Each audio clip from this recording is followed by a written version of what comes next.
That is very nice, though it's not quite the same as being at a committee table, no doubt about that. I miss that times before we start and so on that we can do that. Nonetheless, during this period of time, this is what we need to use, and so we will use the tools that we have, and so in this case, we are on it.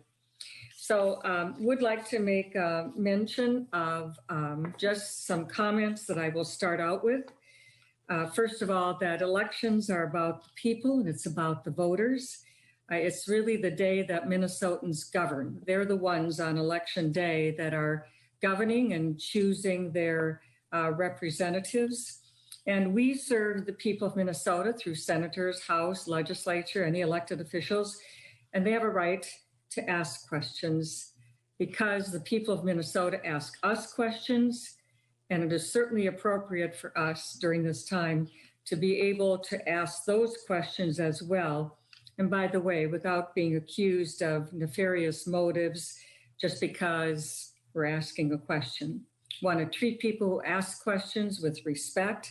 They deserve answers. And it's important that they be respected in regards to those answers and also how they ask a question. About 2 weeks ago, I did send a letter to Secretary Simon asking reasonable questions on behalf of the people of Minnesota who've asked questions of us. But they have been met with accusations and disrespect, which is very disappointing. The best way to get Minnesotans to have confidence in the process and outcome is to respect those questions and transparently and without accusations, just simply answer and give us the information that we ask for.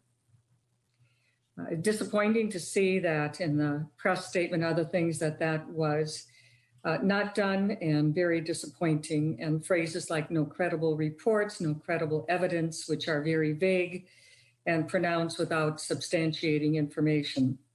So today, our purpose today is to review Secretary Simon's reply and consider other relevant questions, especially where some of the answers were not addressed in the response. Some of the questions in the letter that I had were not addressed in the response. And so I hope that will be the case today so that we can be transparent, open, and respectful.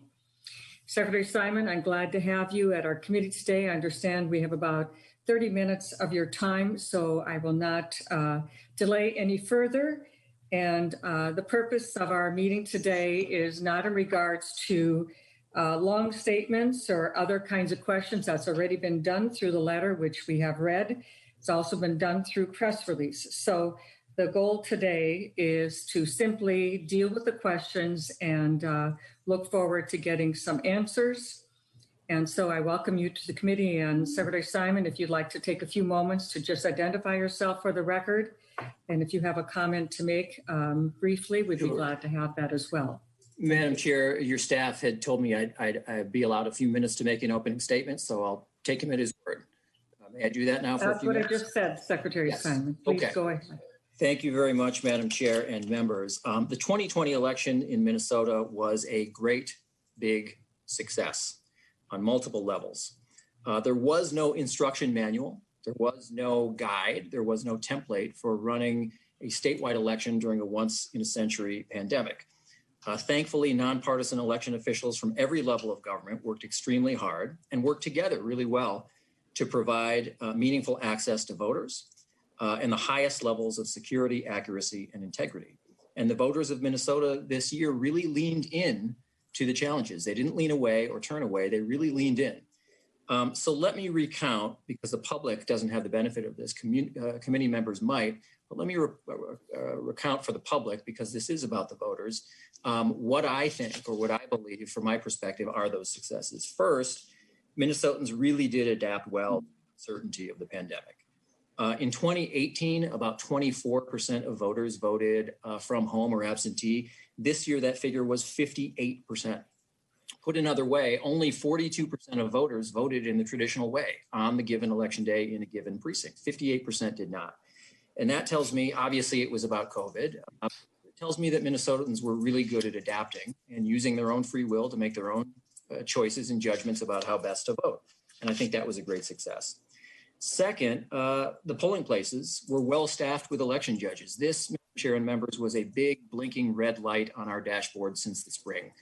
We saw what happened in other states like Wisconsin, Georgia, and others during the presidential primary process, where they were crippled oftentimes in many polling places by the absence of election judges, people who maybe for reasonable reasons didn't want to serve given the undue risk.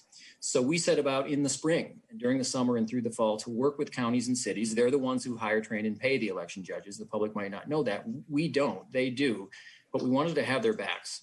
So we set up a series of, I think, 9 statewide meetings where we brainstormed about ways to make sure what happened in those other states wouldn't happen to us. And it worked, in large part due to the great focus and hard work of the folks at the local level. They deserve the credit. They're the ones on the front lines. They're the ones who do the frontline electioneering. And we had, as we always have had, the 30,000 people, or roughly, that we need on election day to be election judges. So that's number 2. Number 3, polling places were made as safe as possible. Our office coordinated the purchase and distribution to all 3,000 polling places of things like high-grade masks for election judges, disposable masks for voters, hand sanitizers, pumps, sanitation stations, disinfectants. And we worked on some guidelines with the CDC and the Minnesota Department of Health that governed everything from social distancing to the use of pens to the wipe down of the polling surfaces. Fourth, the election was secure. And I know that's been something that you, Madam Chair, have talked about a lot, but it was secure on multiple levels. As of today, and all I can tell you about is what is as of today, there have been no credible or official reports to our office of fraud or voter misconduct. Let me repeat that. There have been no, as in 0, credible reports of any voter misconduct or fraud in this election. And as far as I know, our law enforcement contacts tell us that they haven't received those reports either. So a long record of election integrity continues. And as of today, there is no evidence of any unsuccessful attempt by any unauthorized source to infiltrate our election infrastructure as they tried to do in 2016. This high level of security, I should point out, has been verified just in the past few days by the Department of Homeland Security, by the Attorney General of the United States of America, who has said there is no credible evidence of meaningful widespread fraud, and so far by every single state and federal court in the state of Minnesota. Fifth and finally, Minnesota smashed records for voter turnout. You've heard it before, but it bears repeating. We should all be proud of this. Minnesota, for the 3rd time in a row, was #1 in the country, and this time we broke our own personal best, at least since 1956, just shy of 80%, 79.96% turnout. And all this during a global health crisis. So we have a lot to be proud of. And that last point is particularly important. There are a lot of reasons for our sky-high turnout, but one of them surely is, as you yourself have acknowledged publicly and privately, Madam Chair, one of the reasons for our sky-high turnout is Minnesotans feel in their bones that it's a fair, accurate system with integrity. That's not to say there aren't people on this panel or in the legislature or in the public who very seriously want to see some serious changes. That's of course the case, always. So no system is perfect. But I do think that even those folks know in their hearts, in their guts, that this is a fair, honest system with integrity. Otherwise, they wouldn't bother showing up. Would you? I don't think anyone would. So I'm happy to talk to you today about the election, about how we all achieved this collective success that we did despite huge obstacles, how our system works before, during, and after the election, and how we can improve. But this hearing is not taking place in a vacuum. It is taking place in the middle of a national tidal wave of disinformation, politically inspired lies designed to mislead and manipulate people. So I will not at this hearing amplify or dignify conspiracy theories. We've seen a lot of them this past month in the federal and in the state level. And they're not just wrong, they're dangerous. And they have to stop. And they're dangerous in the short term because I think someone might get killed. I think someone in this country, maybe in this state, is going to get killed. We have amped up people out there who believe wild and unsubstantiated theories about our democracy that risk inspiring violence and even murder. Already in this country, there have been death threats and terroristic activity aimed at election administrators and employees of election equipment vendors. The Secretary of State of Michigan, 2 nights ago, while she was decorating her Christmas tree with her 4-year-old son, faced dozens of armed protesters who showed up to her house shouting obscenities and "Stop the Steal." So while folks in our office haven't received such direct threats, there have been aggressive behaviors. Members of my own family have been the targets of harassment by people who seem truly to actually believe this stuff. They seem truly to believe these corrosive fantasies that are out there being fed to them by people with large megaphones. So the conspiracy theories are dangerous in the longer term because they are causing serious and lasting damage to our country. In a democracy, we always welcome strong differences of opinion, as we do at this committee and in the legislature. But we also need a basic shared reality. And millions of people are being told big lies repeatedly, not just about a particular election contest, but about our entire election system. And those lies are tearing us apart. They're doing the bidding of our foreign adversaries, and they are poisoning our democracy. So I hope that we don't even see today any indirect airing of conspiracy theories here. Any member, regardless of party, or any testifier, regardless of viewpoint, who indulges that kind of recklessness, who tolerates it, who encourages it, or even hints at it, is, I must say, coating themselves in a shame that will never, ever wash off, ever. So I'm here to stop the spread of dangerous disinformation and propaganda, not to encourage it. I'm here to tell the truth about the 2020 election as I know it, which is that by any reasonable measure, it was a huge success. I'm hoping this hearing will give me an opportunity to do that. Thank you, Madam Chair. Thank you, Secretary Simon. I think it goes without saying that every single person would abhor any kinds of personal threats to any Secretary of State. And I want to assure you, this is not the first time. As Secretary of State, I had threats as well. It seems to be the nature of the course. Take it in stride. I think this year it is quite a bit more public, and I think more variety of numbers are in there. But certainly, no matter who it happens to, no matter who is, that we all abhor that and find that reprehensible and disavow it and do not support it. However, that should not ever put us in the same thing that when we ask questions about our election system, that somehow that in and of itself is some sort of shameful activity. I will also reject that.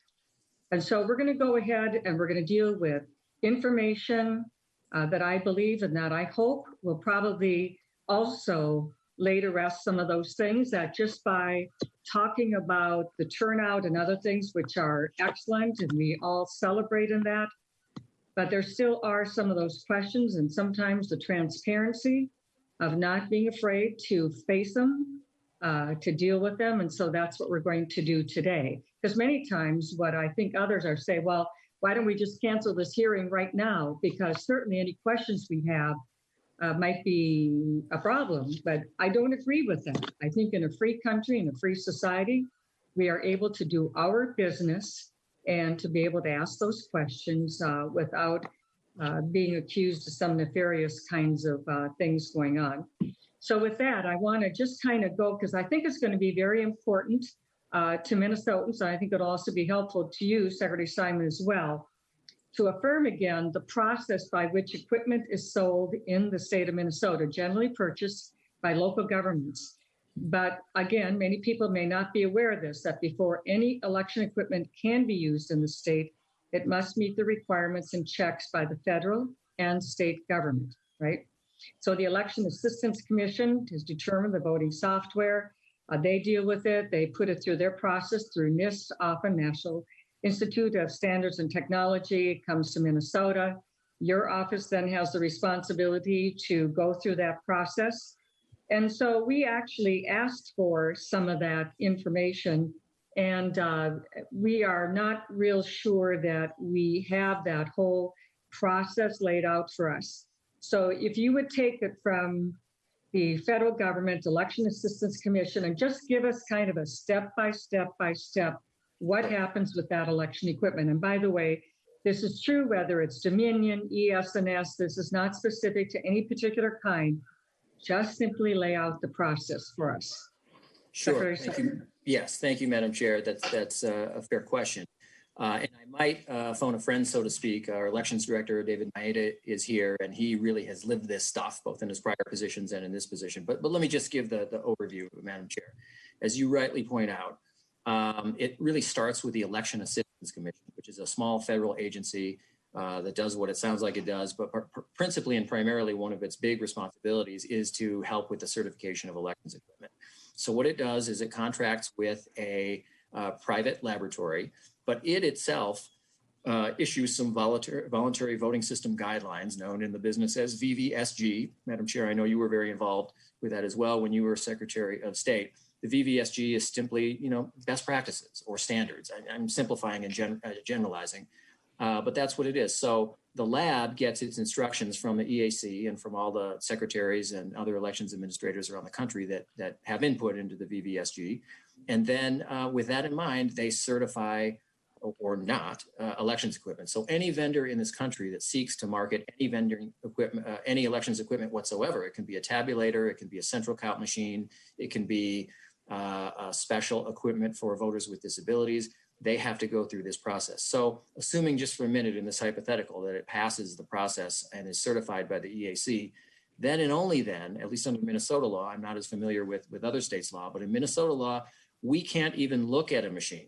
We can't even, it's not even on the menu unless it is first passed muster and passed the vetting process with the EAC. I don't know if other states have that law, but we do. So it's game over if it doesn't make it past the EAC. Then our office, or the Office of Secretary of State, does a separate certification where and there are a lot of steps, and the public can watch this. It's always open to the public. It has to be noticed publicly. And every time we do certification, our team, and it takes days and weeks sometimes, if a particular vendor wants to certify a piece of equipment, typically it's in the state office building in a committee room, or sometimes in the Capitol, whatever space you can get, always noticed and open to the public. Anyone can come in and watch what's being done. And the machine is, this is not a technical term, obviously, put through its paces. And then a report is issued, and back and forth, usually some letters or things like that. And I'm fast forwarding here, obviously. And then only then is it ultimately certified by our office. And so what is certified by our office, that already been certified by the federal government, that is what's on the menu for counties and cities to choose. They may only purchase off the menu, and the menu is only a piece of equipment that's been certified by two layers of government, the federal government and the state of Minnesota. So they're free to buy whatever is on the menu, but I will tell you that oftentimes they do their own testing and they put it through the paces themselves. And then there's something before every election, every single election in Minnesota, primary, general, doesn't matter, called the Public Accuracy Test, or PAT. It is what it sounds like, and the first name, the first word is the most important. It is public. It too is noticed. Anyone can waltz right in and watch. Media can show up. Anyone can show up and watch the machines being put through the paces before any election. So every piece of equipment is put through the paces. And when I use that term, I mean they do all sorts of things. They run things called test decks. They try to mess with the machine by doing some hypotheticals. Secretary Simon, I'm going to interrupt here a little bit. Yeah. If we only have you for 30 minutes, then Sure. it takes 20 minutes to go over this. We can have Mr. Maeda do that. Sure, that's fine. I'm sorry if I went into too much detail. The basic point I'm trying to make is it goes through national, state, and then local testing, and not just testing when it's certified, but testing every time the piece of equipment is used. Okay. So I wanted to lay that as a foundation to be sure that the general public and everybody has that kind of foundation. But I will tell you, though, that there are still questions and concerns, and especially in my letter that I asked several questions that were in regards to a little bit further the drill down. In other words, we have current state law that has surrounding internet connections in the polling places and cross connections with election equipment.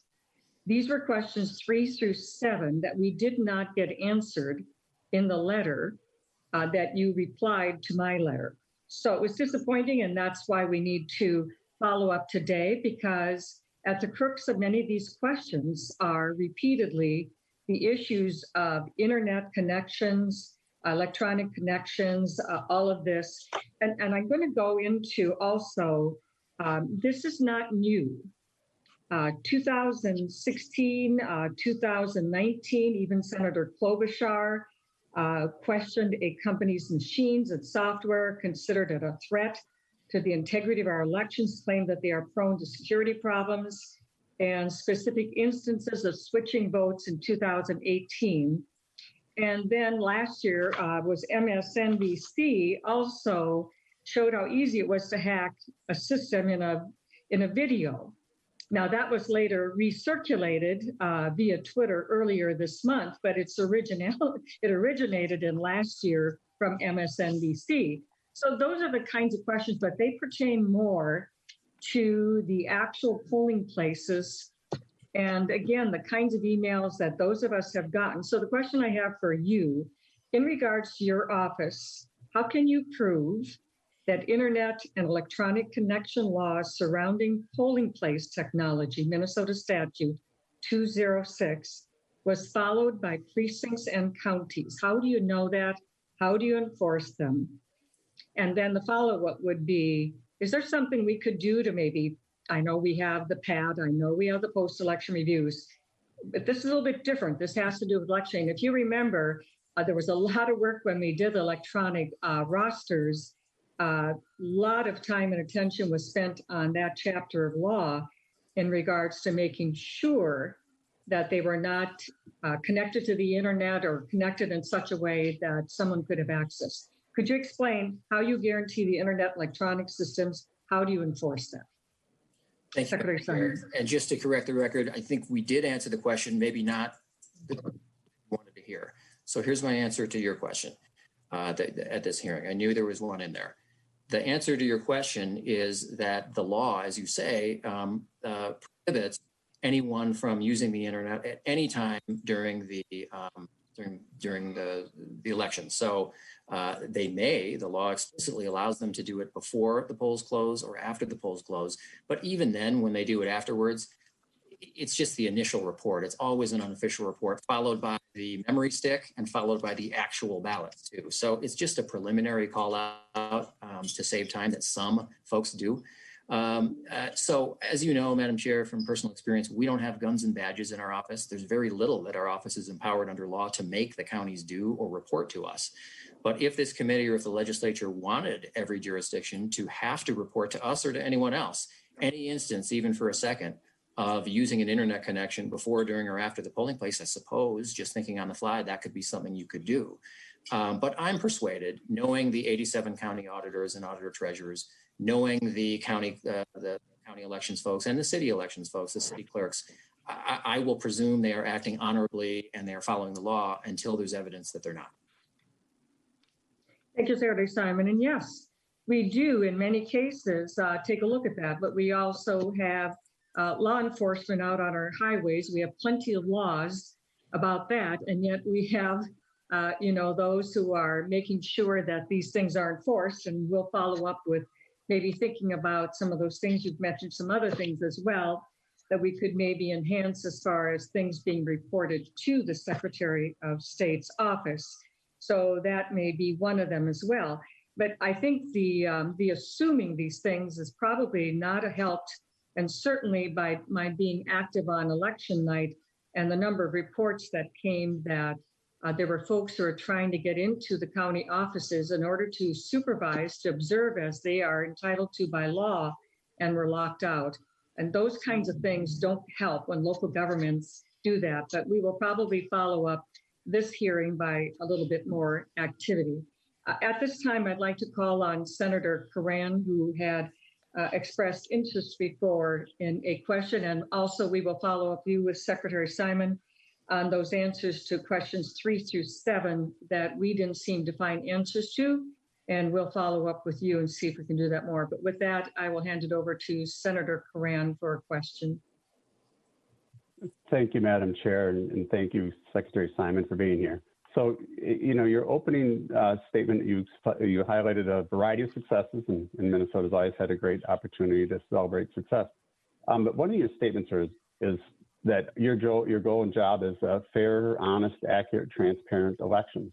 For the last 4 years, the legislative agenda for the Secretary of State has been to remove key checks and balances In this particular case, those that weren't done, the vehicle was sought to an external resource was sought to remove witness verification for what we knew was going to be a large mail-in ballot, extension of deadlines beyond November 3rd, just traditional things that we would never do. Our system wasn't broken. Also, you just spoke about compliance with state statute and law. The office continually knowingly supports and not encourages, but supports knowingly that Hennepin County has refused to follow basic state statute in the composition of ballot boards. Now, we had great success. Ramsey County was able to do that. Isn't it your job to remove either real or perceived areas or the public's real or perceived perception that it's fair, honest, open, and transparent?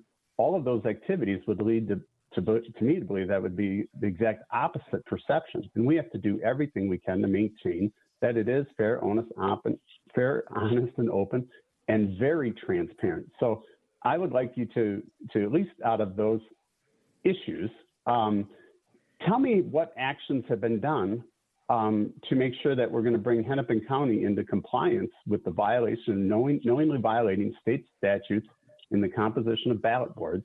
You mentioned a little bit that you have no resources. You have been able to partner with the state's enforcement officer, the Attorney General, on many other activities outside and around elections. Please tell me how you're going to help us resolve that to make sure that everybody in Hennepin County and the state of Minnesota believes that it's fair, open, and honest, and very transparent. Thank you. Thank you, Senator Secretary Coran. Simon. Thank you, Madam Chair. And Senator Coran, thanks for the question. So the question that you highlighted, at least the most specifically, was the composition of the ballot boards. As you know, that's ongoing litigation right now involving Hennepin County and others. There was an argument about that, oral argument just after the election before the Minnesota Court of Appeals. We're named in that lawsuit, so there's not a lot I can say about that. The judge below disagreed. I mean, just disagreed that that was the case, that Hennepin County had done anything. So there are people appealing that. It's everyone's right to appeal, but so far, the state of the law in Minnesota with the district court ruling is they have not violated the law. The Court of Appeals might reverse that. Secretary Simon, Yeah. Isn't that correct? If it's a court case, that's your opinion, but we don't know yet, Yeah. at least from the court.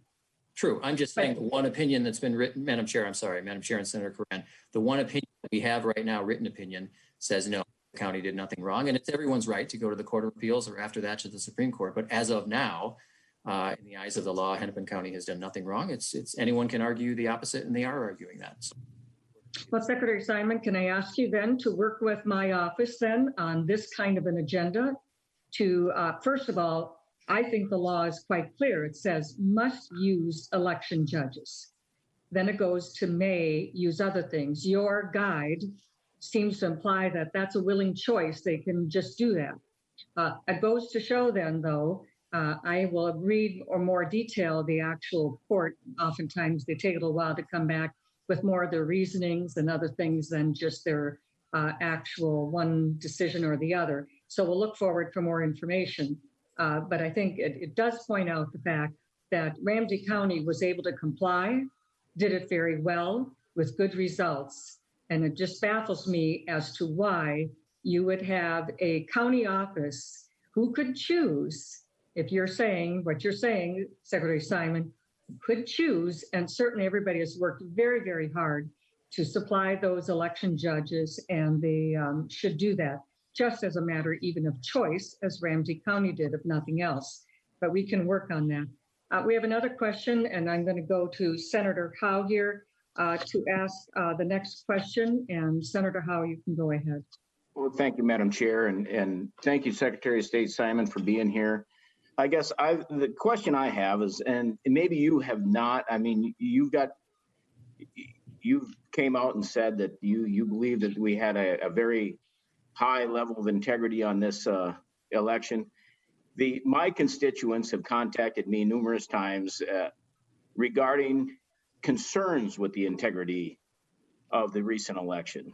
And my question to you would you support us in conducting an independent forensic audit of the election so we can put that to rest and actually restore the election, the faith in the election system to my constituents that are questioning this? So we can if we got faith that we had a great election, let's do an independent forensic audit of the system and put that to rest for all of us and restore that faith. Could we ask your support in going down that direction so we can put this all to rest? Secretary Simon. Thank you, Madam Chair and Senator Howe. Well, that's an intriguing proposal. I assume that you've diligently, researched it and understand it. You wouldn't suggest it surely in a public hearing unless you didn't. So could you tell me a little bit more, maybe in some detail, about what you mean? It's hard to answer the question unless I know from you, the originator of the idea, the details about what it is. So I'm sure you've thought about it. So if you might just let us know what you mean. Senator Howe. Well, thank you, Madam Chair and Secretary of State Simon. We should get those folks to actually look at those SIM cards, look at those machines, make sure that everything was done correctly. There was nothing done underhandedly, and put all that to rest and have those computer experts, independent agency, come in, take a look at those systems and put all that to rest. So all of that innuendo and stuff that's floating out there, we put all that to rest. That's what I'm looking for. Secretary Simon. Thank you, Madam Chair and Senator Howe. I'm afraid that doesn't give me enough information to really understand the proposal. I will say that we have really robust and longstanding features before, during, and after the election that I have confidence in and that Minnesotans have confidence in to make sure that we root out any problems and find any wrongdoing where there is any. And there's precious little over the years. The Trump-appointed federal district court judge in Minnesota who looked at the election top to bottom, Judge Brazel, found in her decision that the level of fraud or misconduct in one segment of the electorate since 1979 was, I think, 0.00004%. That's a federal judge appointed by the president. And so I'm satisfied that the systems that we have now work. I'd be interested to know, either now or offline, what's the kind of misconduct that you think is happening or that your constituents think is happening that would merit this kind of thing. So I'd love to address it with you offline. I think so far I have more questions than answers. But you would. Senator Howe, let's do that. Let's take this a little bit offline, but if you want to make one final comment, go ahead. Well, thank you. And thank you, Madam Chair and Secretary of State Simon. I would just ask for your support on doing a fair independent audit to put all this stuff to rest, because I don't think any of us have the answers, but I think getting someone else to look at it could do that. And I ask for your support, and I'll get with you offline. Thank you. Thank you, Senator Howe. And I'd like to bring up the fact that when an election is really close, and granted in those situations, there are questions about that. And we do a recount. And many times when we do the recount, it actually enhances the trust in the system, because we go through a recount of the ballots, look at every single one of them. And the whole purpose of a recount is to affirm. And sometimes when it's really, really close, and there are opportunities to make the switch. But let me bring you up to something else here. And by the way, Secretary Simon, you say there's no guide, but I will say there is a guide. It's called Minnesota state law. And one of the nice things when we do bipartisan work on Minnesota state law, which we were in an excellent place this year, even with the pandemic, we had some really good state election law that would have been very helpful if had it been held to. Because I think the big thing in some of those pandemic situations is having as much certainty as possible. But let me give you just two specific instances. One of them is this year's election in 2020. So we have a candidate who took a look at the tape from the precinct, looked at the results on the Secretary of State website, and they didn't match. Asked the question, they went through a bit of work and find out there was a data entry error. And the results were changed because of that. So she had the tape herself from the precinct. So she knew what the machine printed out from that SIM card. And yet it did not match when it got to the Secretary of State website. And the candidate is the one who asked the questions, not the administrators, not the other folks. The candidate did. And those numbers then changed because of that. And it was said that there was an error, data entry error. Then we have another case, which is from the Pioneer Press.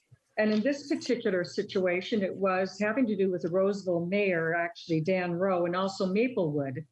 And this would have been in 2018. And in this situation, we have a Pioneer Press article And the headline is Computer Glitch Blamed After Early Election Return Showed Wrong Tabulations in Ramsey County Races. And it was interesting because a statement was made by the local county that said there were some changes made to that data, so it flipped the position of a couple of the candidates. We're going to work to make sure that does not happen again. It was very unfortunate, for sure.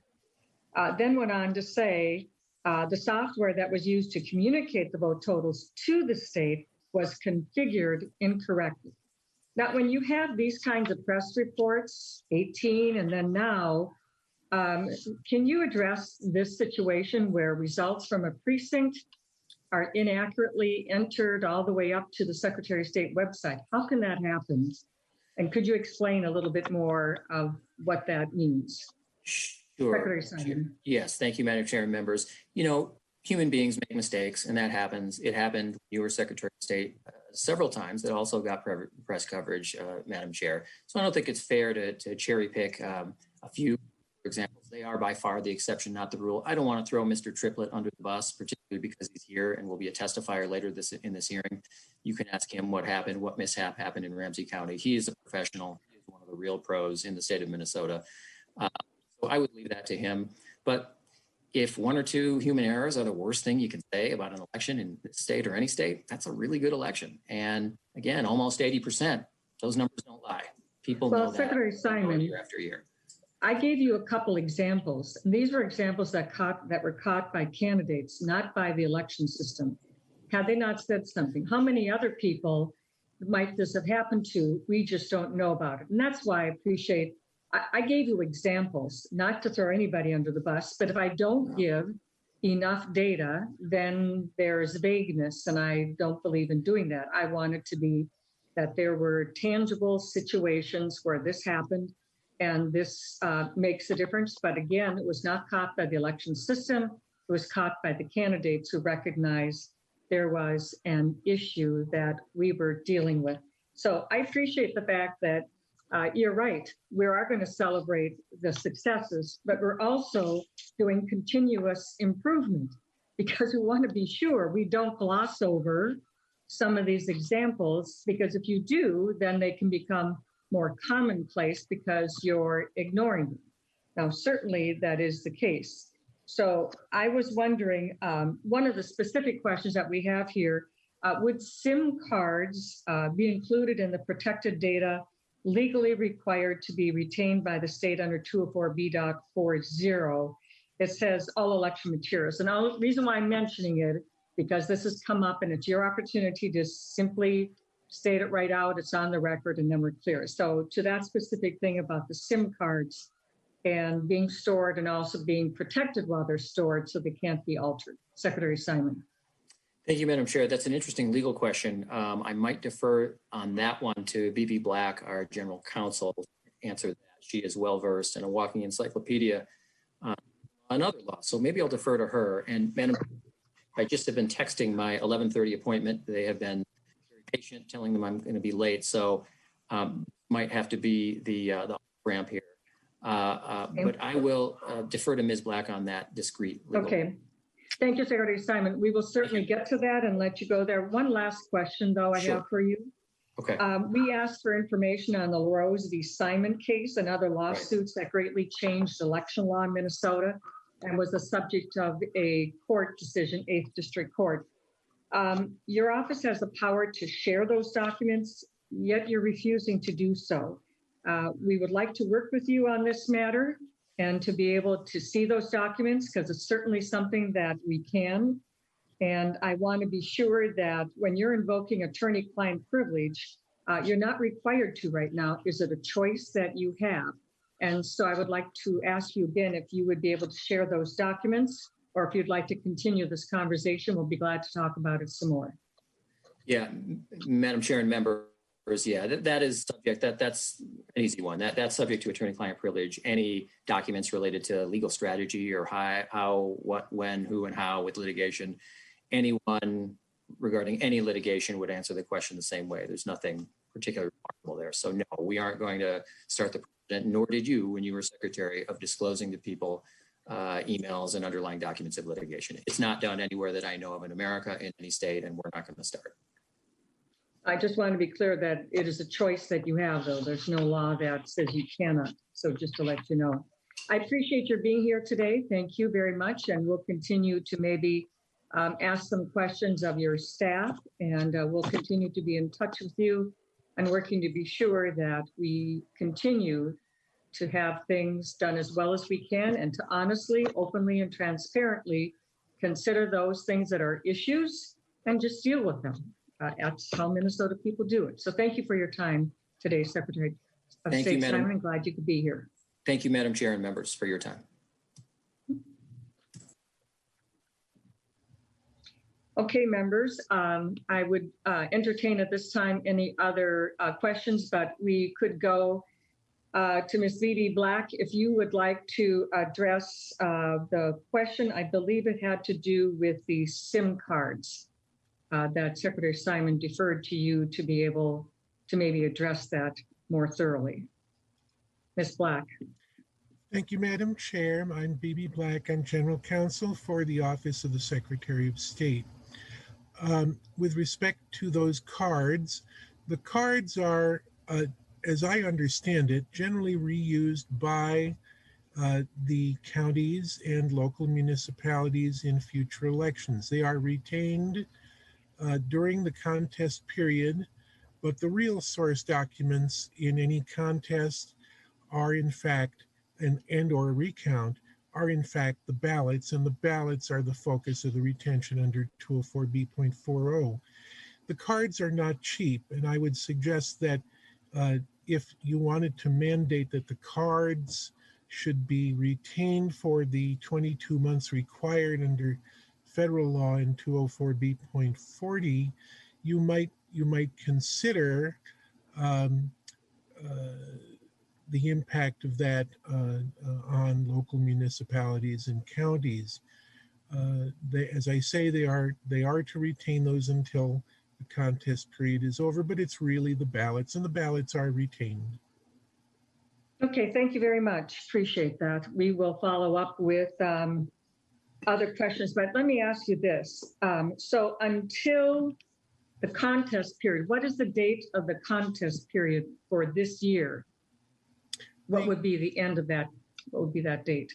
Thank you, Ms. Madam Black. Chair. Thank you, Madam Chair. The contest period has now expired, except for the 3 races in the other body, which had recounts.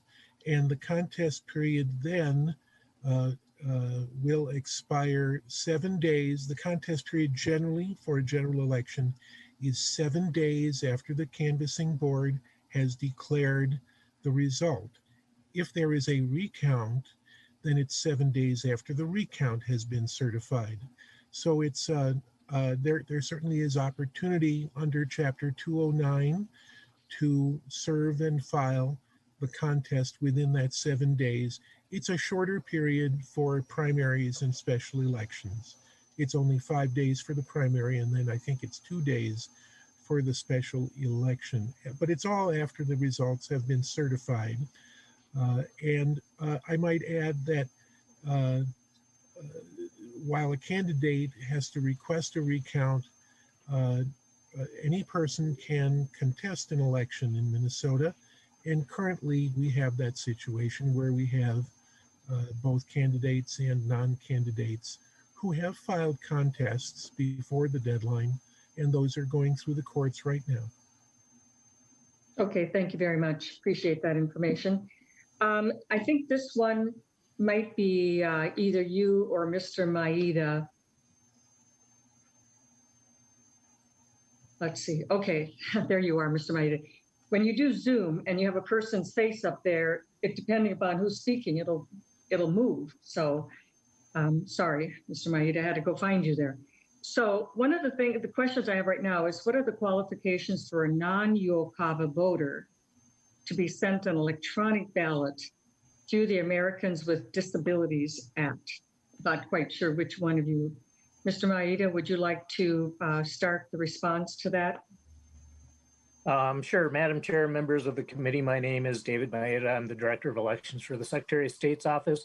So this year we received quite a number of requests from members of the disability community to be able to receive an electronic ballot similar to the UOCAVA system we have in place. We worked with the Attorney General's office. The ADA requires a reasonable accommodation, and we thought if this ended up in court, we would lose that. And Ms. Black can elaborate on that process a little more. But so voters with disabilities that requested an electronic ballot, we worked with a vendor, actually the last vendor's product that we certified, Democracy Live, in being able to provide an electronic ballot for voters that requested that. And I do not know the numbers that did that. I haven't had a chance to follow up with the counties. I know we did get a few once the system went live that first day and people found out about it, but I don't have the final numbers. So Mr. Maeda, did that take some software programming to do for that particular piece of it? Mr. Maeda? Madam Chair, members of the committee, basically, again, it was a piece of equipment we certified, which is an assisted voting device from a company called Democracy Live. It's called an Omni Ballot. And so if you go to the polling place in some of our precincts, they had this new device, which basically allows an optical scan ballot to be marked via touchscreen. The assistive voting for those with disabilities that required an accessible ballot, it used the same software that you would see on the Democracy Live product and in the polling place, but it required the voter to print out the ballot on paper, mail that into their county, who would then have to duplicate it, have their ballot board duplicated onto an official ballot, and then that would be read. So, I mean, the software itself is similar to what's used in the polling place, but it requires that extra step because obviously a voter at home can't print out an official ballot on ballot stock. I think, Mr. Maeda, we're going to have to delve into that a little bit more as well.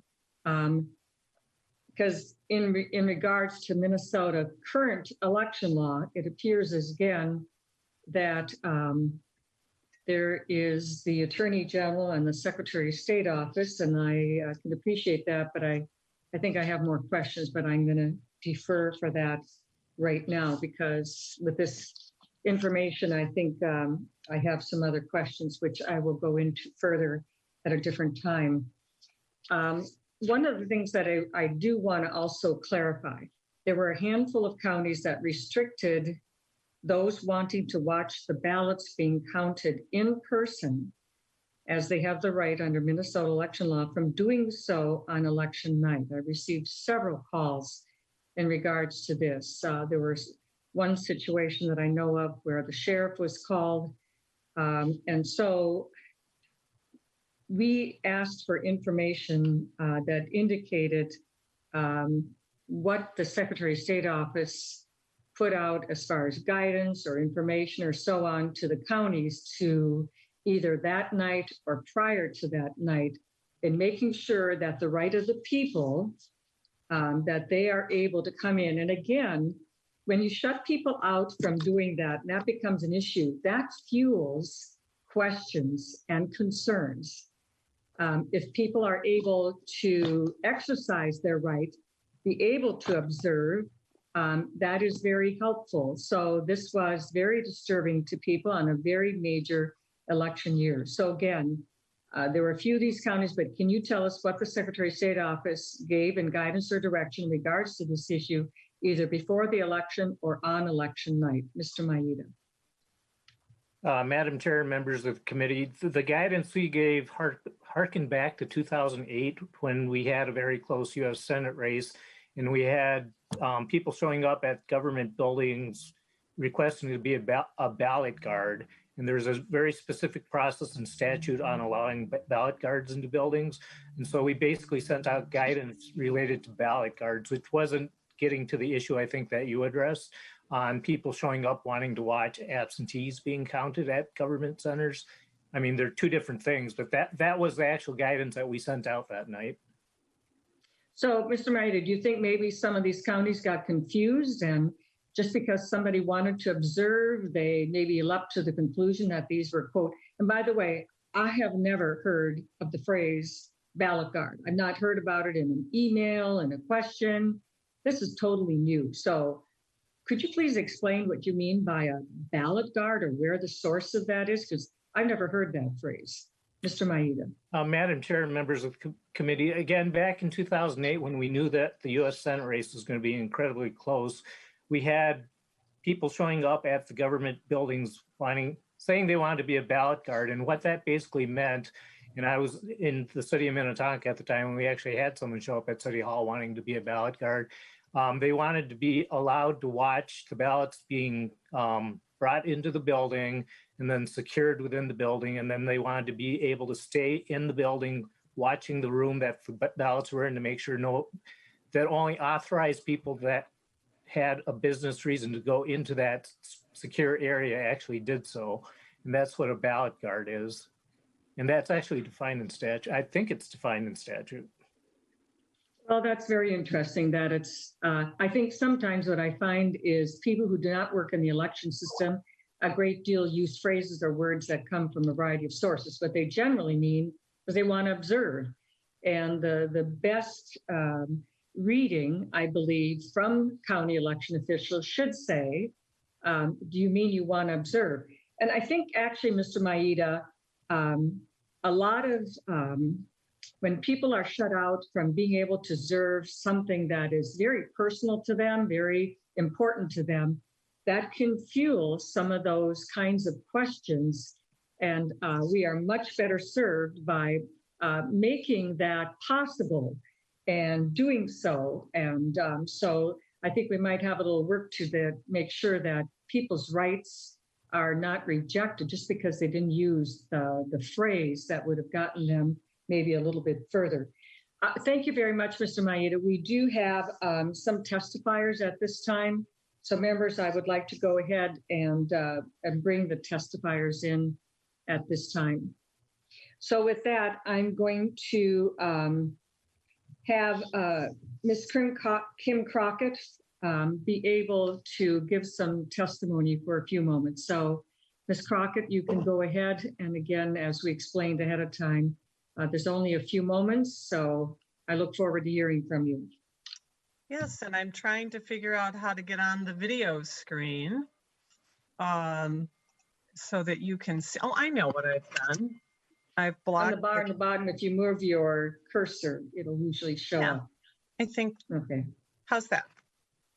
Very good. Good morning. All right. Welcome to the committee, Ms. Crockett. Please go ahead and remember just a few minutes for today. Yep. Thank you, Madam Chair. I prepared something so that I can be quick and then answer any questions you may have. Minnesota Statute 203B.121 was passed following the 2008 recount that you were just discussing.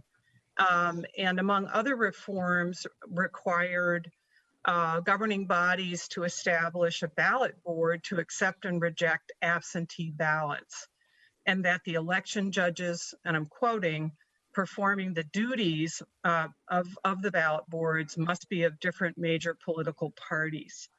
So just as voters expect when they walk into a precinct to vote in person, that they'll be hopefully met with people from both the Republican and Democrat parties, perhaps others. The legislature, following that very messy, contentious 2008 recount, decided that it would be a common sense requirement so that when voters are choosing to vote by absentee ballot, those ballots are accepted and rejected by, examined, processed by a ballot board that meets party balance requirements. Now, to the best of my knowledge, the Secretary of State's office has never enforced this law. In fact, the Secretary of State's guide gives election officials at the local and county level the option of simply ignoring that law and hiring temporary employees rather than citizen election judges from the major parties. Testimony on October 8th before this committee from Hennepin and Ramsey County provided a stark contrast in the approaches to this ballot board law. The Hennepin official acknowledged the law, but noted that she had been given permission by the secretary to ignore it and that it was hard to meet the requirements of the law. The official from Ramsey County, however, testified that he was able to meet those requirements. And I believe Mr. Triplett is here today without great difficulty. He had to get creative, but he was committed to doing it. Even for the very long voting season, 46 days plus 7 that are now for the 2020 and during the pandemic. In 2020, I am only aware of 2 counties that met the law. That would be Ramsey County and Olmsted. They both established ballot boards and staffed them with citizen election judges, meeting the party balance rule. Given that there were 1.9 million absentee ballots cast out of 3.3 million, as the secretary said, 58% of voters or votes counted. The enforcement of this very common statute is even more important. And that concludes my testimony, Madam Chair. Thank you, Ms. Crockett. Members, are there any questions of Ms. Crockett? I do have a couple suggestions that I forgot to make.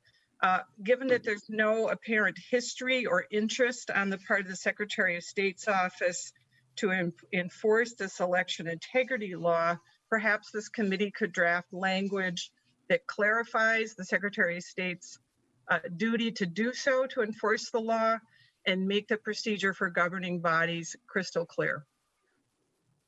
Thank you, Ms. Crockett. You're Okay, welcome. with that, we'll proceed to the next testifier. We have Ms. Susan Smith. You are muted. You just need to run the cursor over the bottom of the screen and How's that? yes, that works just fine. Thank you very much. Okay, thank you. I will limit my comments to the post-election review process, as was asked, and I did submit the testimony in writing so that if I, skim over something, you have it if you want to share it. I also want to comment, I'm a little concerned that the Secretary of State kind of disparaged people who want to question this process. I think it's highly inappropriate and intimidating. And we cannot get through this process and build the unity that we're supposed to be seeking when we begin the process by suggesting that anyone who questions what happened on election night is somehow possibly a liar or trying to invoke harm on the other party. It's not the case. It's in fact the opposite.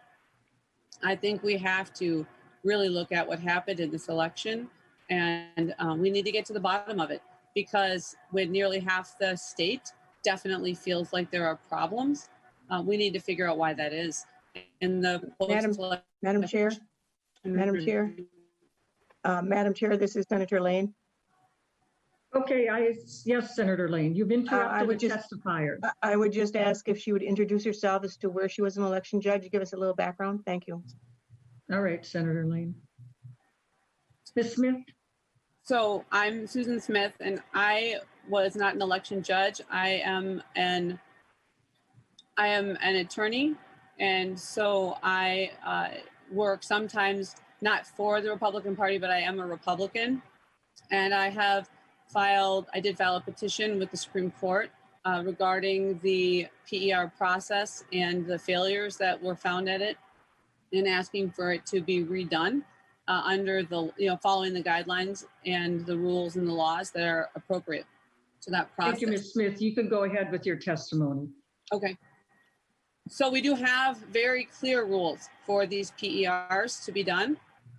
The PERs were performed between November 13th and the 20th of November. We had many volunteers that went out to these PERs all over the state of Minnesota. And we received reports from across the state of Minnesota that there were problems at the PERs. So I'll just quickly go through and say that just some examples. Hennepin County was perhaps the most You're breaking up, Ms. Smith. example of denial of access. Hopefully my internet connection will be fine. They had a room that they put one camera in the room. They would not let anybody in the room. There was no sound to the room, and people could basically see nothing that was happening in the PER. It was too far away, and it was not a clear feed. There were many counties that kept people 20 feet away, some 30 feet away.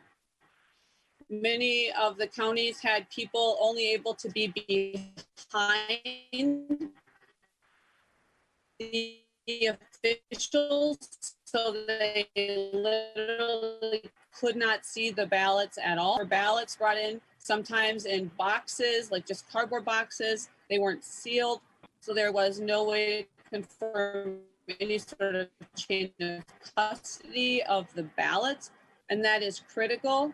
That there be chain of, there should be signatures on the ballots, on the envelopes that they are in, etc. There was one example that there were ballots brought in a purse. There were just random bins, and there were reports of missing ballots. There were reports that they had commingled ballots with precincts. There were, in some counties where people could get a better look, there were absentee ballots that supposedly had been mailed in, absentee ballots that didn't appear to be folded. There were reports where the count totals didn't match. There were reports that there wasn't the party balance that was required. The observers should be able to get the names and titles of people who are working at the PERs. They were denied that information. There were supposed to be teams of election judges at each table, and those judges needed to sign the sheets. That did not happen. I know for sure in one instance of the information from the review, and that they were told to follow up in an email. They followed up with an email to get it, and then they were told that the worksheets were thrown away. The worksheets are election materials and have to be retained for 22 months. There were many people who asked to see the outer envelopes to confirm that they had them. And they were not shown to the observers in almost every instance. And there were at least some instances where it was indicated that they didn't know if they had the outer envelopes anymore. People asked to see the tapes of the totals, and they weren't allowed to see the tapes. And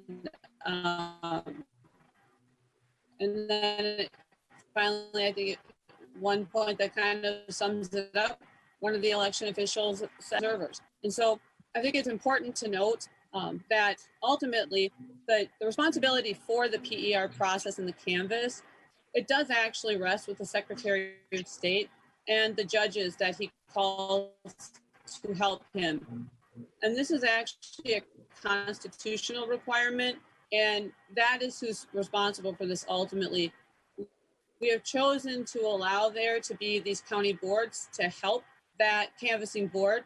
But in the end, it is the Secretary of State who has a constitutional duty to do this. It is not a constitutional duty the counties do it. It is the job of the Secretary of State, and he has failed to do his job, whether it's training or whether it's by choice. I don't know. We need to get to the bottom of it, but this has been a failure. The fact that so many people are concerned is something that we all need to wonder, why is that? And the narrative that he's going to keep spinning, that it's all wonderful, I understand he's going to keep saying that, but there's a very large group of Minnesotans that do not agree with him. They is to actually count not just the ballots, but to audit the system. And if it's all as wonderful as he would like us to believe, there's nothing to fear. And those SIM cards, by the way, they are election materials. They do matter because there's data on them. So everything related to the election should be saved, all of it. And we have to have transparency so that this doesn't ever happen again. So with that, I appreciate the time. Thank you, Ms. Smith. My understanding, you've also have written testimony, but you're going to give to the committee. Yes, Thank you very much. All right. Thank you very much, Ms. Smith. Thank you. All right, then we're going to proceed to Mr. Weibel. I hope I pronounced it. It could be Weibel or Weibel. I'm not quite sure. Mr. Weibel, you have a few moments also to testify, and then members were also asking, Mr. Triplett has requested to testify. So, Mr. Weibel, go ahead. Is it possible to ask one question of the last testifier? Sure. Senator Lane. Yes. I would just like to ask Smith. I would like to ask her if these were some of the items that she brought into her court case that she brought to the Supreme Court, which was dismissed. Ms. Smith? Yes, it is. And the court did dismiss it. And unfortunately, they didn't address the real issue. Their decision was that Ms. Smith, if you could turn off your video so maybe your audio will work better. We needed to serve Ms. Smith? county. There you go. Can you hear me? Try it again. Can you hear me now? Yes, go ahead. That's better. All right. So, yes, some of those materials were there. Obviously, or more. We didn't include every affidavit of every voter across the state who submitted concerns. But I think, unfortunately, the Supreme Court, failed. I think they failed the state in their decision, and I'm unsure why they did not hold the canvassing board accountable, because our Constitution requires the canvassing board, the state canvassing board, to do their job, not the counties. The counties work at the direction of the canvassing board, and we sought to have the canvassing board be held accountable. So I think it was a mistake of the Supreme Court, and I think that is tragic. Thank you, Ms. Smith. Thank you, Senator Lane. Mr. Weibel, you can go ahead and testify. Thank you, Madam Chair and members of the committee. For the record, my last name is Weibel, but don't worry about the Of course. Completely understandable. I'm so sorry. It works great for spammers and spam callers. So, but overall, I think what we need to really focus on, and I absolutely agree with Secretary Simon that transparency is absolutely essential. The published data that he is responsible for on the Secretary of State's website is the gateway to the first line of defense against the rumor mill of conspiracies. Secondarily, the Secretary of State's voter registration data is also a first line of defense. But 5 weeks after the election, let me review where we're at. Right now, in Congressional District number 1, I cannot tie the votes with the voters for 41% of the election in that area. Right now, in Congressional District 2, I cannot tie 84% of the ballots to the voters. Right now, Mr. Weibel, to be clear, when you're talking about, I just want to, when you talk about tying the ballots to, you're not talking about who they voted for, right? You're just talking about the number of voters and the number of ballots. Is that right, Mr. Weibel?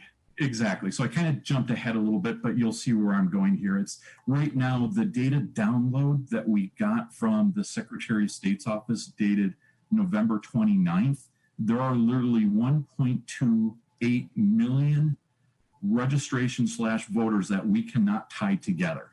So that represents 39% of the election that I cannot confirm.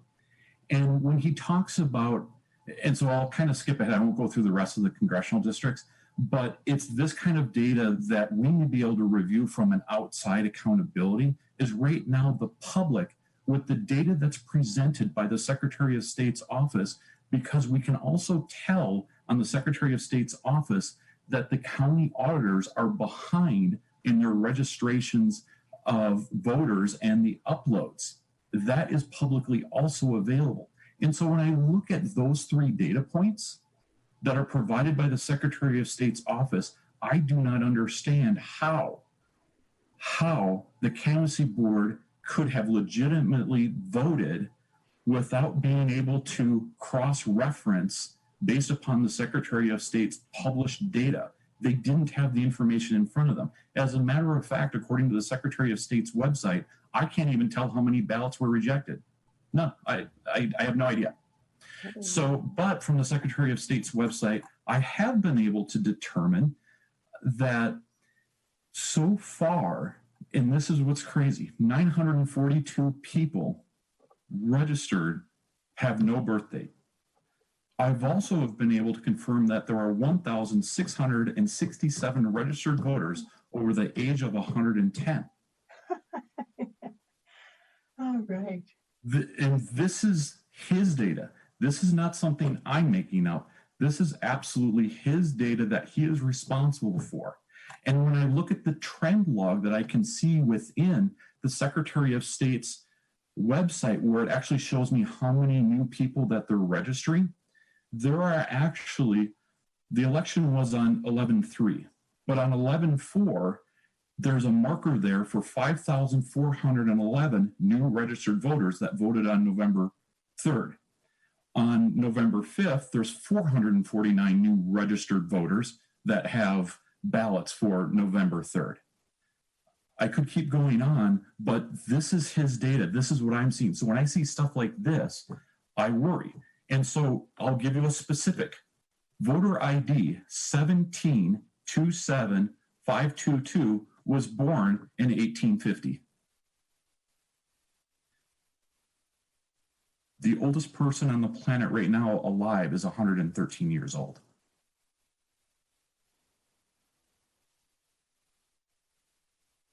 And there's more stuff like that that we're seeing. And so this kind of stuff makes me really uneasy when I see stuff from the data. And there was earlier data that I looked at back in February of 2020, and I started looking at the 2019 election. And there were similar types of data points like this that were inexplicable. And even on the Secretary of State's existing website right now, when you look at the 2019 elections, you will actually see that the county numbers, some of them are 0. And so they're not rolling up the data. And when you drill down on some of those counties, the cities will be at 0, but then you drill into the cities and all of a sudden you see a school board election, a municipal election. But the totals aren't working. So this is where, yes, there are viable audits that do need to be done. So when we look at an independent audit, number one, we should review the log files of all systems to see when and why our equipment connecting to the internet. That should be available. That should be part of the public record. We should review all persons right now that have no birth dates. We should review all people who have birth dates above 100. I can start there. So I think we should be talking about some guidelines in the future in subsequent meetings where we talk about these are the things that are going to be required. Thank you, Mr. Weibel. I think those are some good suggestions, and without question, some of that data, other people should take a look at that as well, because those things should add up. Just to mention to you, members, that the counties do have time to do entry of voter registrations that come after 3 weeks before Election Day, on Election Day, or in this case, maybe even after. So they do have that time, and they have had that kind of time, though I would say that we should take a look at that because things have changed. And with the electronic rosters and other things that have been accomplished, I don't know that that standard, which was established back, I believe, somewhere around 2004, needs to be updated and changed so that we don't have that delay and thereby many of these kinds of questions and cleaning up the data such as outliers, which means somebody is older than the oldest person on earth and is voting. We just need to take care of those outliers. And we have a system right now through the Secretary of State office to get those reports to the counties and ask them to make that accurate. There may be a very reasonable situation there, but until it's looked at, we don't know whether it is or isn't, but it's fair for Mr. Weibel to ask that those things be checked into. So I know Mr. Maeda is online today, and maybe Mr. Maeda, you could send an email to this committee or to my office, and some of those things that Mr. Weibel has pointed out, that maybe you could address some of those issues and how the Secretary of State office might clear them up, and maybe we have an earlier date for all that entry, considering the high use of electronic rosters and other methodologies right now, that we don't need to have this extremely long time to get the data entered. Would that be okay, Mr. Maeda? Madam Chair, yes. I'll just add, no, I mean, one of the issues about changing based on electronic poll book use, at this point, only half of our state are using them. So for many counties, particularly in greater Minnesota, they still are doing the hand entry, but we can talk about this in the future. Yes, Mr. Maeda, but in those cases, there are usually townships that have very small numbers. Most of the larger ones, which are usually the result of delayed data entry, are using the electronic rosters for the obvious reason that it makes that much easier.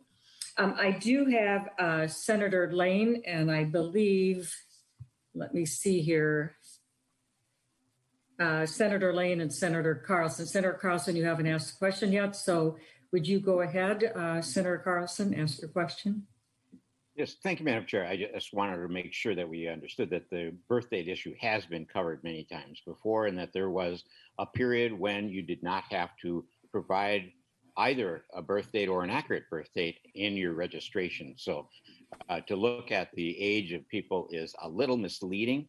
And also there was a time when the default birth date was put into the system, and that was in the default birth date was 1900. And I think if we have people that we actually think are well over 100 years old, we should identify those people. And I think that the county or any election administrator can go right to that door and find out if that person really is 123 years old or anything like that. And let's just get it cleared up. And it would be important also to look at the date of original registration too.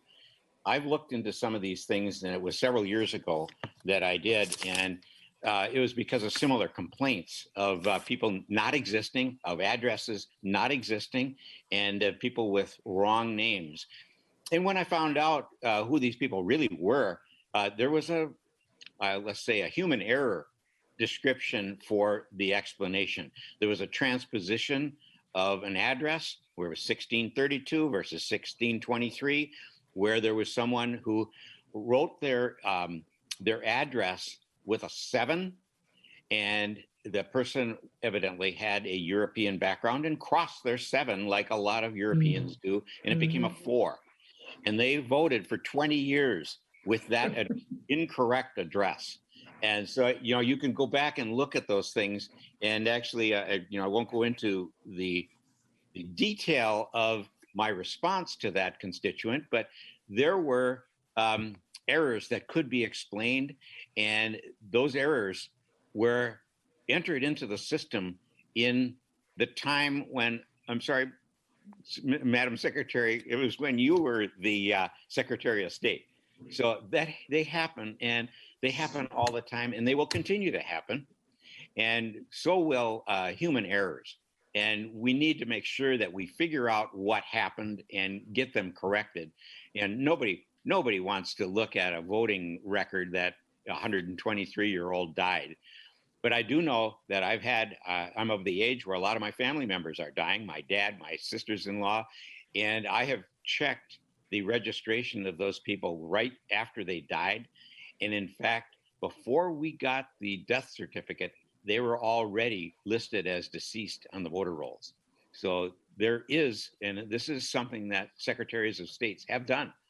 And sometimes they die out of state. Sometimes they die in a place where where their death certificate does not go through the county of residence. So they get deleted. But I think we need to make sure that we're looking at these things with a level head, and that we correct them when we see them, we complain about them if they're wrong, and we investigate them if that complaint is valid. So, and I just want to thank the responders here to make sure that they're looking at things with that kind of a fair and level-headed attitude. Thank you, Senator Carlson. I couldn't agree more. Straightforward, take a look at it. Mr. Maeda is here today. We really appreciate that. Mr. Weibel, a private citizen doing some math, like we have folks out there who do this.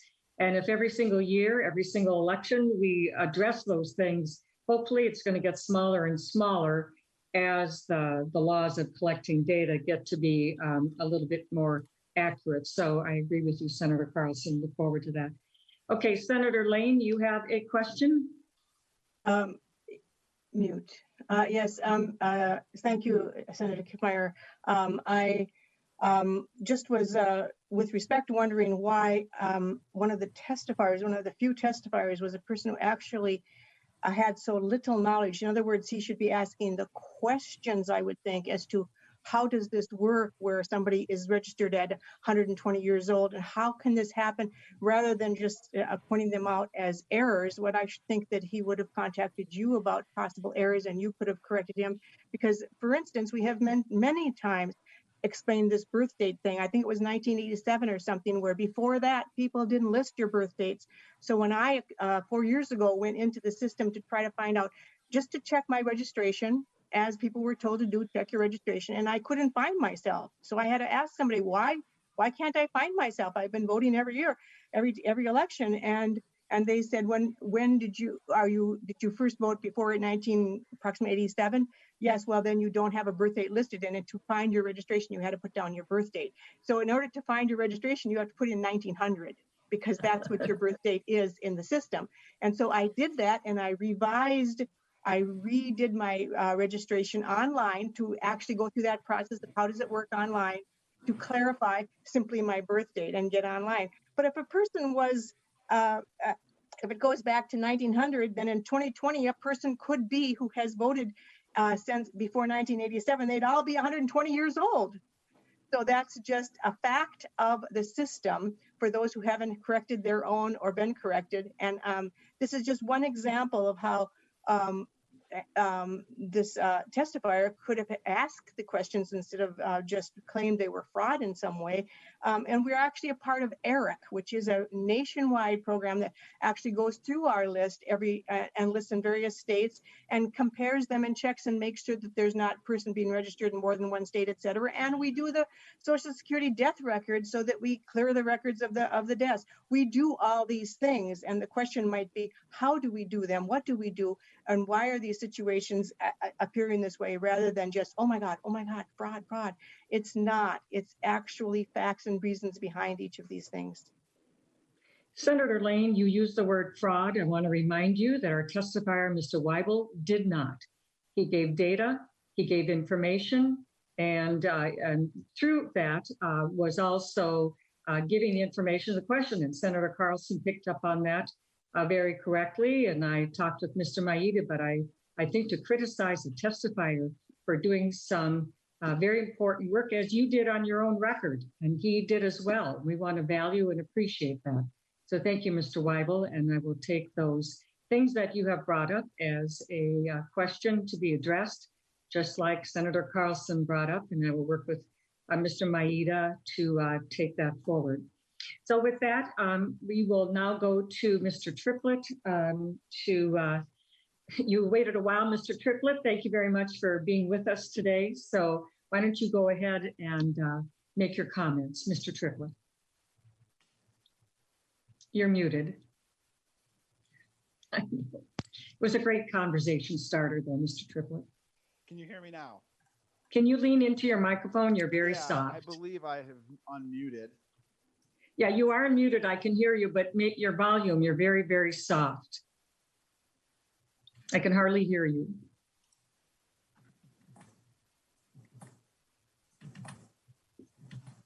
Can you hear me now? Yeah, it's much better. Great, thank you. Sorry for that that confusion, Madam Chair. That seems to be a commonality with me, so I will look into fixing that. As you lean forward, it was actually a little bit better than when you lean back. Thank you. Is this better? Yes. Great, Madam Chair, members of the committee. Sorry for that disruption. Okay. I was asked to be here at the request of the Secretary of State's office, so I have not prepared any comments or testimony, as they solely asked me to be here for any clarifying questions. So as a public official, especially a public official who conducts elections, I have no problem standing for any questions the members may have. but I do not have any prepared remarks as I was asked to be here at the request of the Secretary's office. Thank you very much, Mr. Triplett. I really appreciate that due diligence that you have. You know, Mr. Triplett, one thing I think of is that Mr. Weibel brought up some things, and he's just talking about them in a statewide basis, but there could possibly be some in Ramsey County. Maybe you and Mr. Weibel might be able to put your heads together and to take a look at this, and especially in those portions that might happen to be within Ramsey County as a highly populated county. And it might be a great exercise in digging into them. And by the way, folks, I want to tell you, when private citizens put hours of their own time and resources into doing this work, it is valuable. I just always think that amazing. All the election judges who volunteer, county administrators, all due respect to you, Mr. Triplett, but we get paid to do this. Mm-hmm. And so this is our job. But these private citizens that step up and do this work of their own accord because they care about the election system, they're particularly interested. And by the way, my greatest thing was being an election judge for 11 years. And it is still my very favorite position to have ever held, was to be in the polling place on election, upholding Minnesota election on, not as I wished it to be, not as I thought it could be, but as it was currently written on behalf of Minnesotans. It's a great privilege to do that. But those 30,000 people that we depend upon to step up and to take those positions, a great deal of respect for them, and especially in times like this. And I want to thank you, Mr. Triplett, for being here today, and especially for recognizing their value and including them and making them part of it as 206 requires. And also that passion and that concern is not to be taken lightly. So thank you for being here today. I appreciate it. You're welcome. So with that, members, is there anything else, any other senators who would like to bring up any issue or have a question?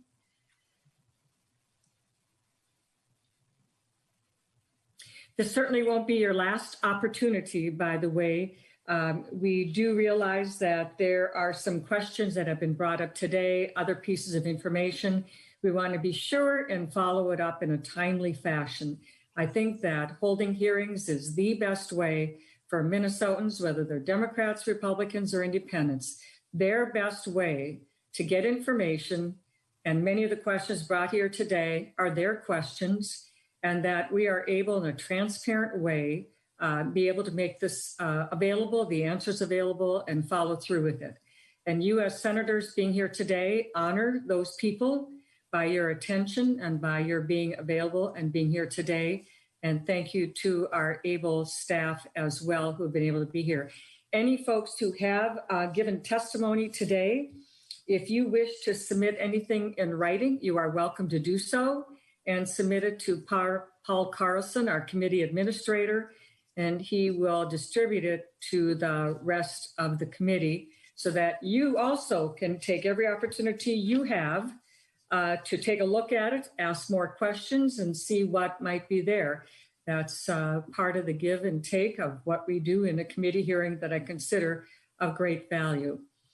So I'm just going to give one last check before I adjourn if there's any details.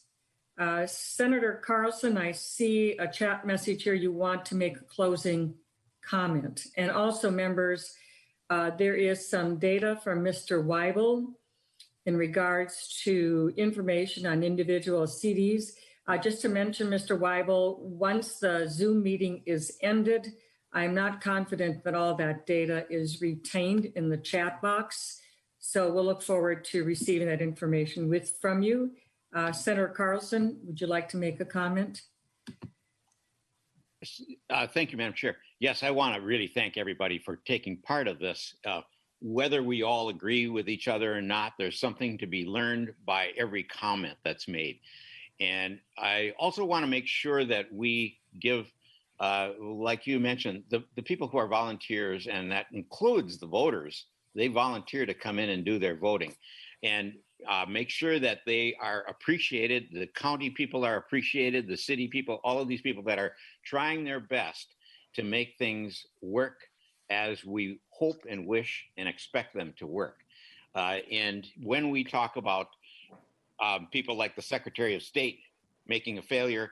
I'm hoping that the people that have provided the information, and that goes right on down to the individual voters, that they are not dissuaded from staying a part of this whole system, because there's always human error. There's always some things we need to do better.